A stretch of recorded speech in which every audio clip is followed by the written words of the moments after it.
Hello and welcome. You're watching Hit the Streets with me, Steve G. This is a YouTube channel dedicated to all things street photography, and today we've got 3 more tips for beginner street photographers among us. If you haven't had a chance to check out the other tips video, there's a link to it right here.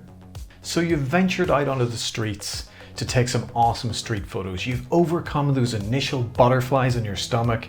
You're standing in the middle of Piccadilly Circus. What now? Now you take some test photos. This is what I always do. As soon as I get to an area, even if there's nothing particularly interesting catching my eye, I'll take some test photos. In doing that, it'll allow you to adjust aperture, shutter speed, all that kind of stuff in advance of a good opportunity popping up.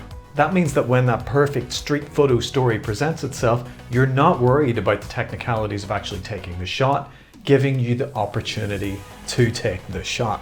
Tip number 2 is largely to do with spotting opportunities. I tend to miss quite a few opportunities, and I'm sure the guys who watch my street photo POVs will be able to identify some of them from my GoPro footage.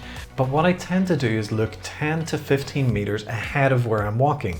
That's generally where interesting stories are going to start to compose themselves, so that then when I'm right on top of those opportunities, I'm ready to take that photo. I see it, I identify it, and I'm able to capture it. If you're looking around in your immediate vicinity, odds are that those stories will pass you by. You've got to almost identify them well ahead of time to be able to capitalize on them. So you've identified opportunities, you've got your first batch of photos, and there's something a little bit off. What is it? 9 times out of 10 when I'm talking to people who are new to street photography, when we look at their photos, we sort of realize that getting closer to their subject is often better. It's what their photographs are lacking. There's a certain sense of distance between them. Now, distance can be good too. I constantly talk to my audience about how I love tableau style imagery.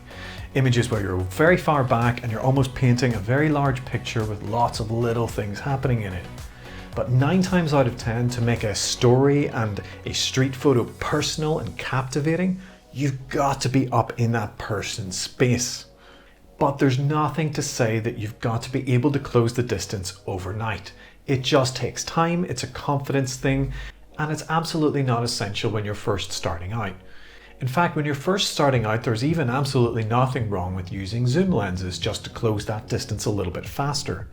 Of course, most street photographers that take this a little bit more seriously will use prime lens, normally within a range of about 15 to 35, sometimes even 50 millimeters.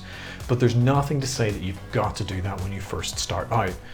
My first camera had a 140 millimeter zoom lens on it, and I used that for the first couple of months when I first went out shooting. So that's 3 more tips for beginning street photography. I hope that you're finding these useful. There's plenty more where these come from. They're going to be coming thick and fast. If you liked it, hit that thumbs button. If you loved it, hit that subscribe button. And until the next one, hit those streets, guys. Get out there.